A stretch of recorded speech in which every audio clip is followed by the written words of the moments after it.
Здравствуйте, мои уважаемые зрители! На дворе у нас 26 октября, и сегодня хочу начать цикл материалов, посвященных китайско-тайваньским отношениям. Сегодня очень много говорят о том, что в ближайшее время может разразиться якобы Китайо-тайваньская война, и что это может опустить мир в следующую Третью мировую войну. Именно в рамках этого цикла материала мы с вами разберем весь этот конфликт по полочкам и начнем сначала с самой большой высоты, а именно, собственно говоря, что стоит на кону и почему начало войны между Китаем и Тайванем может стать критической для всего человечества. Для начала давайте разберемся в геополитической ситуации в регионе. Китай становится главным геополитическим противником США, об этом уже говорят абсолютно не прикрываясь. В принципе, в американской военной доктрине стоит противостояние Китаю под номером один. Иногда путают номер один это Россия, номер два это Китай, но в последней военной доктрине, которая была озвучена, между Россией и Китаем поставлен знак равенства, а значит о Китае можно говорить как о противнике номер один. Причем валовый национальный продукт Китая, если отбросить всю мишуру ценными бумагами в американском ВВП, он намного больше американского. По сути, китайская экономика, она стала гораздо более важной для мировой экономики, а значит вокруг Китая можно выстроить новый геополитический центр силы. Именно эта опасность на самом деле главная для США, потому что как только появляется новый геополитический центр сил, доминирующее положение США, основанное на особом статусе доллара американской экономики, оно теряет фундамент, а значит американцы не смогут паразитировать на всем остальном мире. Именно по этой причине американцам никоим образом нельзя допустить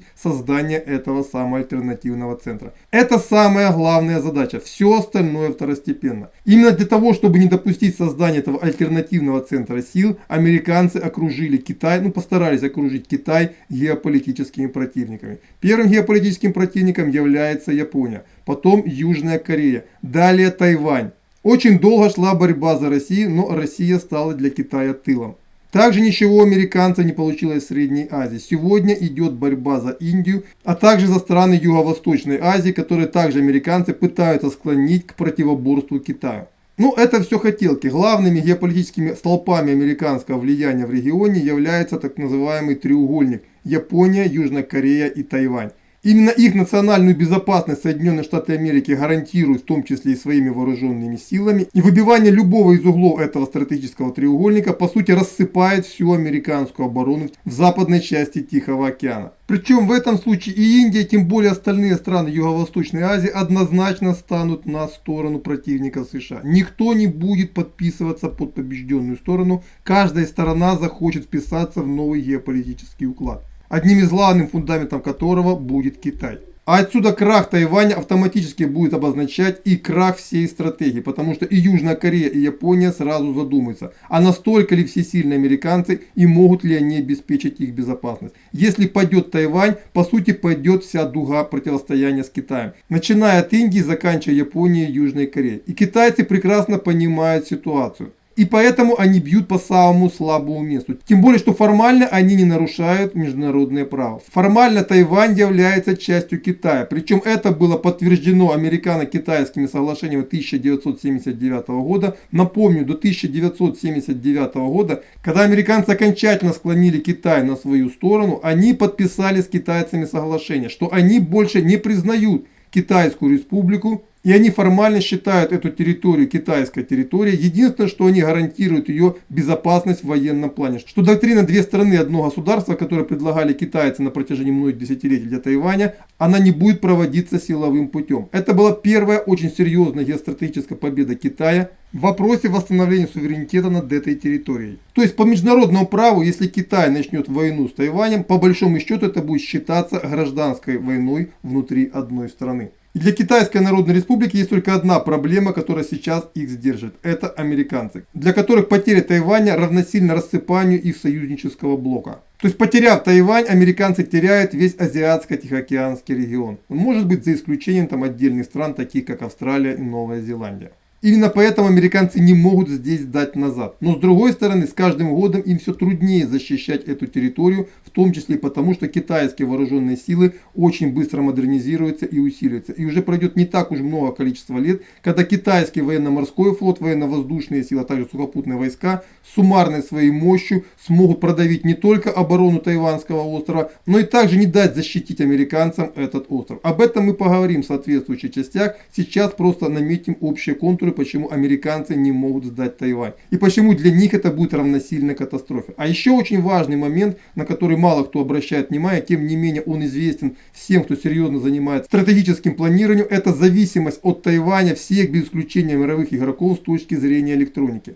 Сегодня мало кто знает, но на самом деле именно Тайвань является неоспоримым лидером в разработке электроники. Новые сверхтонкие технологии, на базе которых производят современную электронику, они производятся исключительно на Тайване. Такого оборудования, таких заводов нет нигде. Ни в Японии, ни в США, ни в Китае, ни тем более в других странах мира. Только на Тайване. И по этой причине к 2025 году, кстати, и в Китае, и в США приняли стратегию создания аналогичного производства, такого, которое есть на сегодня в Тайване. Потому что все прекрасно понимают, идет дело к столкновению США и Китая. И в этом столкновении первой точкой удара будет именно Тайвань. И для американцев, на самом деле, потеря Тайваня, она будет равносильна потере не только военного престижа, но если они не успеют создать аналогичное производство у себя в стране, это будет значить стать в зависимость от Китая, в том числе и в технологиях. А этого американцы себе позволить не могут вдвойне. То есть на самом деле сегодня потеря Тайваня, она сродни потере американцами вообще многих критически важных технологий, которые они пока еще не способны воспроизвести на своей территории.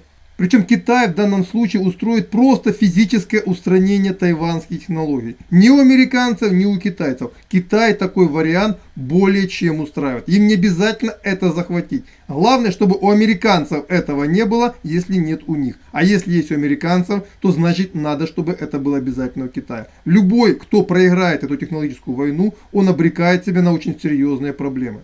И поэтому до того момента, пока американцы не воспроизведут все эти технологии у себя в стране, они Тайвань не отдадут. Они будут драться до конца. А вот когда они построят соответствующие заводы, интерес к Тайваню у них немножко ослабнет. Не пропадет совсем, потому что остается первая проблема, о которой мы с вами поговорили в начале. Но, по крайней мере, одна зависимость, критически важная зависимость, в которой американцы зависят от Тайваня точно так же, как китайцы, у них отпадет. И, соответственно, защищать эту территорию любой ценой, в том числе и втягивание американцев в ядерную войну, у них уже не будет. И это отлично понимают в Китае. И если американцы выполнят свои планы, это случится примерно в 2025 году. Причем, что интересно, именно к 2025 году, по расчетам военных Тайваня, Китай станет готов для вторжения. И насколько это вторжение может быть успешным, насколько китайцы к нему готовы и насколько тайванцы готовы его отразить, мы с вами и поговорим уже в следующих частях. На этом ставим запятую. До свидания. Подписывайтесь на канал. Поверьте, дальше будет все очень и очень интересно. Ну и традиционно в конце каждого выпуска всем всегда желал, желаю и буду желать. Будьте здоровы!